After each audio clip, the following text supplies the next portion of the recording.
زمون احترامات لیکلي او پیرزوینې مو من افطاري وکړي چې جوړ او روغ ویاست د صحت او عافیت جامع په تن ولرئ. زه یم احمدي احمدي.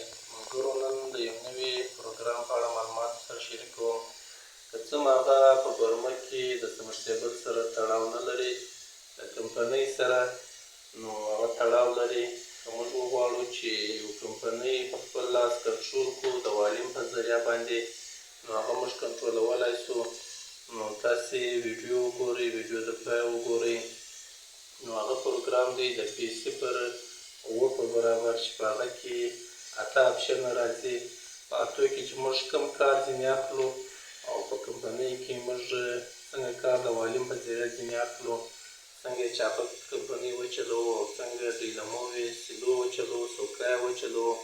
نو که تاسې چیرې زموږ چینل نه یې سبسکرایب کړی، زموږ چینل حتما ورسره سبسکرایب یې کړئ، لایک یې کړئ، کمنټ یې کړئ. کمنټ هغه کمنټ وکړئ چې تاسې ته په کور کې د برق مشکل پېښ شوی وي، هغه د خپل د واټساپ د شمارې یا زموږ د فیسبوک پاڼې د انویټ سولر په نامه د هغه سره تعقیب کړئ، یا زموږ سره په ګروپ کې اشتراک وکړئ. په هغه کې موږ چې کومه ویډیو د یوټیوب لپاره جوړه کړو په هغه کې نشروو. نو تاسې ویډیو وګورئ، ویډیو د پای وګورئ او ویډیو مه سکیپ کوئ. السلام علیکم ملګرو، خدای وکړي جوړ او روغ اوسئ. نو راځو د انورټر پروګرامو برخې ته.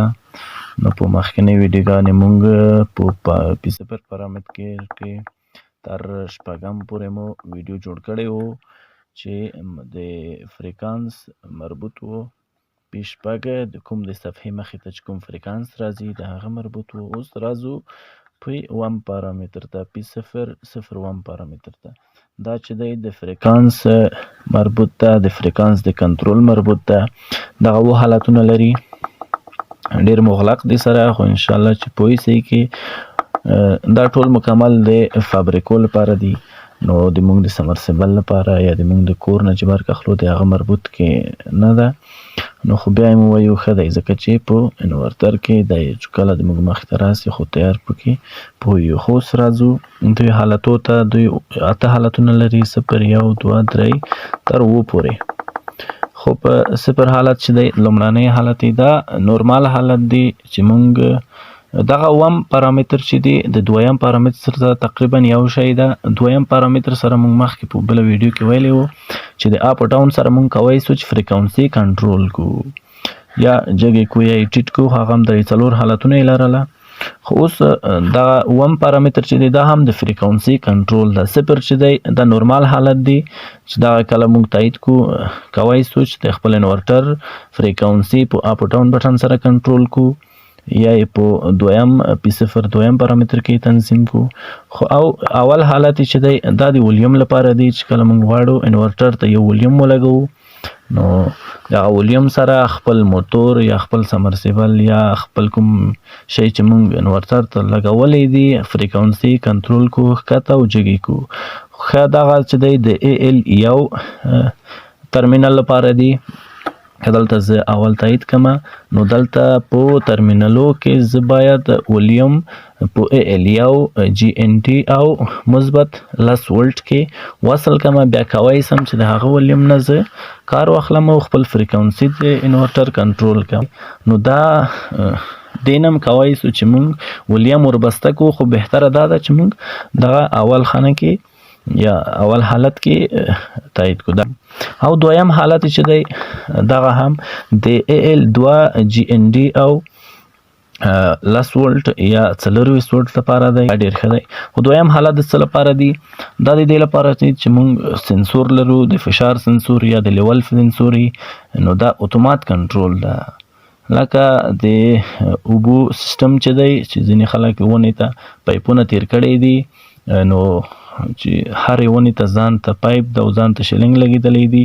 نو مونږ کله چې دا مونږ دغه سنسور د فشار سنسور انورټر سره وصل کو او سمرسیبل مو کوهي ته کوز که، نو پایپ مو ډایرکټ د ونې پایپو سره وصل که. نو کله چې مونږ د 15 یا 10 ونې لپاره اوبو خلاصوو، د فشار سنسور هغومره اندازه فریکونسي انورټر ته پرېږدي چې مونږ ضرورت ورته لرو. نو کله چې مونږ زیاتې کو یا 10 ونې ته اوبه خلاصه کو، نو هغه د فشار سنسور انورټر ته زیاتې فریکونسي پرېږدي. نو کله چې موږ بسته یې کو مکمل نو د فشار سنسور پیږي چې دلته د اوبو ضرورت نشته او انورټر ته د توقف یا د بندېدو اجازه ورکوي چې انورټر بند شي.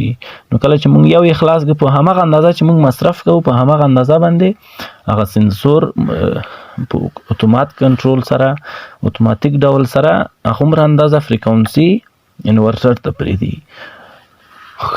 او بل حالت چې دی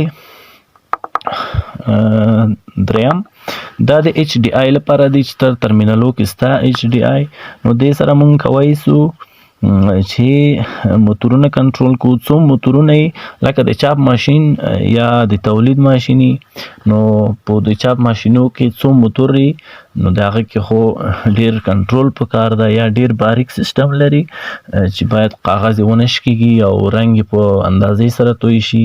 نو څو موتورونه لري چې یو د رنګ لپاره یو د دغه پارچې چې یو بل خوا ته اړوي دغه لپاره نو دا ډیر کنټرول غواړي. خو دغه په دریم حالت کې په ایچ ډي آی سره چې دغه ایچ ډي آی د انویټ په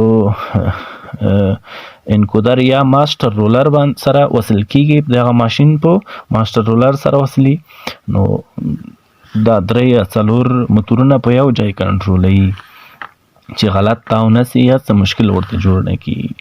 او څلورم حالت چې دی دا د پی ال سی ساده یا د بسته‌بندي دستګاو لپاره دی چې دا هم یو موټور د فرض مثال مونږ یو موټور ته ضرورت لرو چې اول په څو ثانیو کې سرعت کم وي بیا متوسطي بیا زیات سي او هغه پسې بیا ودرېږي بیا وروسته بیا پسې سرعت کم شي دغسې کنټرول اتومات ډول سره.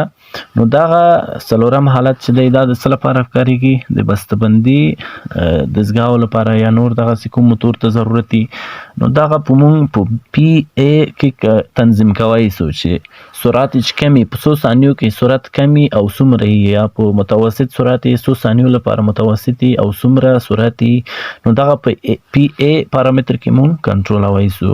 او پنځم حالت چې دی د مرحله‌ای سرعت یا